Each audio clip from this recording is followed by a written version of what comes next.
खैर साथियों, देखिए सवाल कुछ प्रकार से हमारे सामने कह रहा है the value of a machine depreciates at the rate of 10% per annum if its present value, अच्छा present, I'm sorry, if its present value is 1,62,000, what will be its worth after 2 years? What was the value of the machine 2 years ago?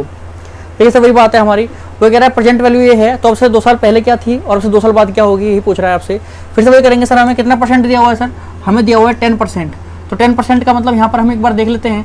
10% का मतलब होता है sir 1 upon मतलब 10 upon 100, या फिर इसको कह सकते हैं 1 अपॉन 10। तो ये कह सकते हैं हम कि सर इस फ्रैक्शन से हमें क्या पता चलता है कि वो वैल्यू क्योंकि डेप्रिशिएट हो रही है, मतलब घट रही है, तो 10 से एक गिर रही है, मतलब 10 थी तो एक गिर रही है हर साल, मतलब 10 पे 9 हो रही है। ठीक है, 10 पे 9 हो रही है। कितनी बार हुई है सर भाई, ये 2 साल तक हुई है, फर्स्ट एंड 2 ईयर। तो ये एक बार 10 पे 9 हुई और फिर दोबारा भी 10 पे 9 हुई, फिर दोबारा 10 पे 9 हुई, और किसके लिए हुई है सर, इस वैल्यू के लिए। तो उससे कर दो मल्टीप्लाई 62000। देखिए यहाँ पर 3 साल होता तो एक और साल आ जाता है, एक बार 9/10 आता। अब यहाँ पर ये आपका किस लिए आया है, आफ्टर 2 ईयर्स, आफ्टर 2 ईयर्स।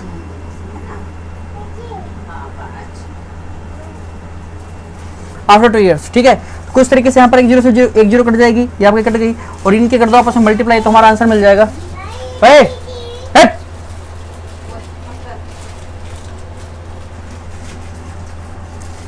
ठीक है, तो आ जाएगा आपका 9981 16200 मल्टीप्लाई 81।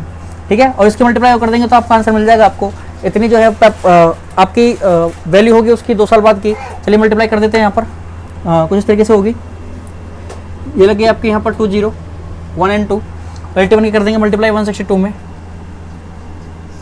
तो पहले तो 162 आ जाएगा मल्टीप्लाई 8 2 16 का 6 कैरी 1, 8 6 48 और 49 और 9 कैरी 4 और 8 1 8 और 4 12। तो यहाँ से 2, यहाँ से 2, यहाँ से 1 और 9 2 11 का 1 कैरी 1 3 और ये बना गया कुछ तरीके से। तो ये आपका आ जाएगा 13122 13122। तो इतनी जो है उसकी वैल्यू होगी आफ्टर 2 ईयर्स। ठीक है,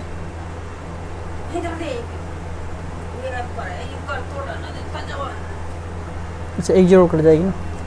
ठीक है, 1 0 कमाएगी, 1 0 कमाएगी सर। यहाँ पर ये मैंने 1 0 नहीं काटी थी, यहाँ पर से 1 0, ये कुछ इस तरीके से 1620 है, 1620 है, यहाँ पर भी यही होगा।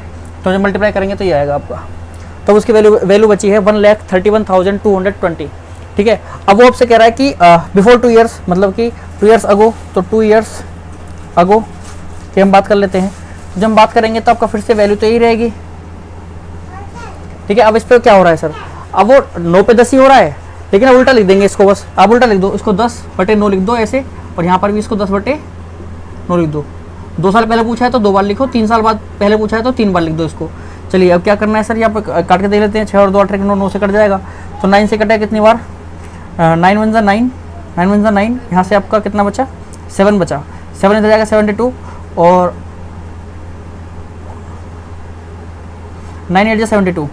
ठीक है, कुछ इस तरीके से, और ये आपका 3 0 आपके यहाँ पर आ जाएंगी। ठीक है, चलिए अब 9 से ये भी कट जाएगा, 9 2 जा 18, तो कितने बार कटेगा, 2000 टाइम्स, मतलब 2000 टाइम कट जाएगा सर ये। और क्या बचेगा यहाँ मल्टीप्लाई में 10 और मल्टीप्लाई में एक और 10।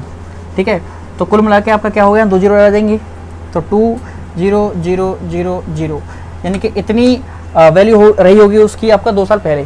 ठीक है, तो मुझे पूरा उम्मीद है, क्योंकि इससे पहले भी मैंने क्वेश्चन किया, उसमें आपने देखा वहाँ पर किस तरीके से पॉपुलेशन की बात हो रही थी, वही सेम कॉन्सेप्ट हमने यहाँ पर लगाया है। जब कोई वैल्यू डेप्रिशिएट होगी या फिर इंक्रीज होगी किसी भी चीज़ की। ठीक है, चलिए मिलते हैं आपसे अगली वीडियो में, जब तक के लिए धन्यवाद।